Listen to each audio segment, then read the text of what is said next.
What's going on, guys? Well, John Wick 3 Parabellum is out this weekend. It's been out for a few days. Hopefully you guys have seen it. I will be discussing spoilers for all three of these movies, so be warned, but it is time to rank the John Wick Trilogy.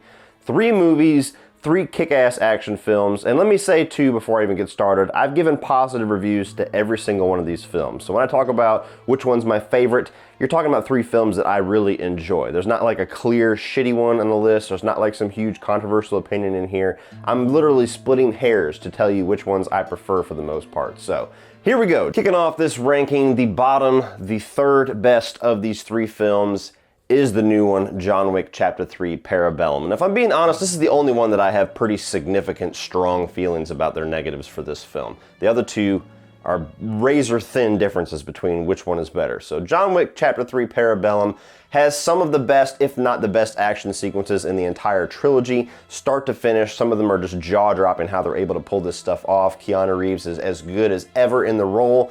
Some of his line delivery here and there, which I blame on the writing and just not giving him as much character moments, feels a little bit flat compared to the other 2, but it's not like this huge standout thing. Everybody knows what Keanu Reeves' strengths and his weaknesses are. The story is where this really starts to kind of dive into why this is number 3 and not number 2 or number 1. The story to me feels the least impressive of the 3, and I know story is like maybe 2% of why people actually go to see these movies, but I like to go for the story, I like to go for the lore. This one felt like a big step backwards, and it felt like it was a step backwards because it really feels like they compromised how good of a movie this could have been to segue into a future 4th film.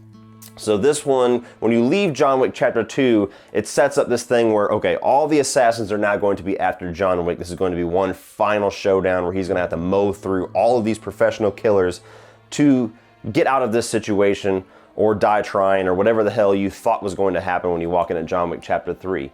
And that's not exactly what happens. It kind of is, but it kind of isn't, because the payoff that you wanted in this 3rd film basically gets pushed off for the 4th film, where he's eventually going to take on the high table, and that's the film where it's going to be, okay, John Wick versus everybody.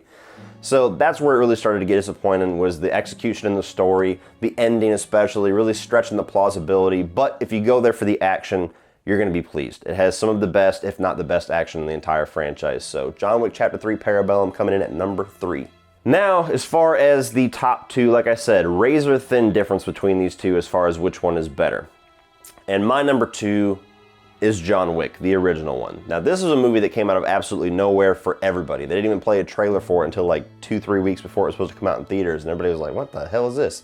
You go and watch it, and it's like the definitive action movie template for what action movies should be in this day and age. The action, the gunplay, the hand-to-hand combat, the choreography, the way that it's all shot, flawless. Like really a kick in the balls that the action genre needed, with years of just shaky cam and quick cut garbage that I cannot stand. Keanu Reeves, it really plays to his strengths as an actor and really kind of diminishes a lot of his weaknesses.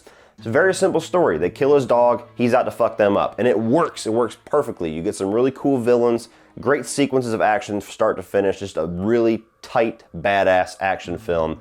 That the only flaw really, which is the main thing honestly that keeps this out of the number 1 spot, is that every time I watch it, I call complete bullshit on the final fight. Like this old, like 50-something-year-old Russian gangster or whatever, actually going toe-to-toe with John Wick and actually injuring him to the point where you might think that he's mortally wounded for a moment.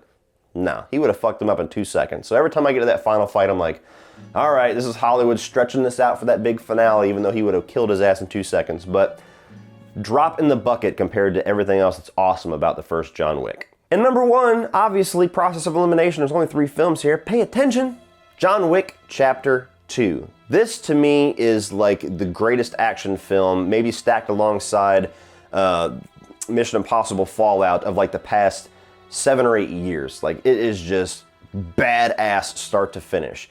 Everything that was great about the first film is better here. The story is better. The lore is better, involving like the Continental and the different ties that all these different side characters have, like Ian McShane, and then you get the introduction of Lawrence Fishburne in a great character, a little Matrix reunion there that works great.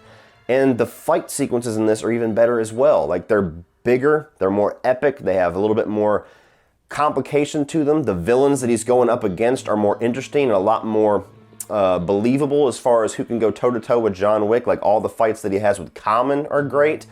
Really, the only small negative that I even remember having with this movie is that I didn't think Ruby Rose was a very effective villain because she does sign language, and I just didn't understand the shtick there. And I thought it was kind of it built up like she was going to be this big foe, and then he takes her out really quickly. So that's like a small negative that I remember for this film. Everything else, I remember watching it and rewatching it and rewatching it and just thinking, this is John Wick on like all fronts. This is what a John Wick film should be. And I had very little faith that anything could top that. But when you get to the ending of John Wick 2 and you realize what they're setting up for the third film, I was like, holy shit, John Wick 3 is going to demolish this film. Unfortunately, it didn't, but John Wick Chapter 2 is still a badass action film, damn near flawless to me, and the #1 film in the John Wick franchise. So what do you guys think? What is your ranking of the John Wick franchise? Are they all pretty much even for you, or is there one that's clearly on the bottom, one that's clearly on the top? Is there actually one of them that you dislike completely? Let me know your thoughts on the John Wick franchise down below. And are you looking forward to this fourth film, or do you feel like me that it should have been squeezed into this third film and it would have been perfect? The fourth film feels a little bit superfluous, but let me know down below in the comment section what your thoughts are. Please like and share this video. Hit that subscribe button if you're not already a subscriber. Check down in the video description for Facebook, Instagram, Twitter for the social media links, as well as my Spreadshirt store for Cody Leach merchandise and other things like t-shirts and cinch bags and coffee mugs, all that great stuff.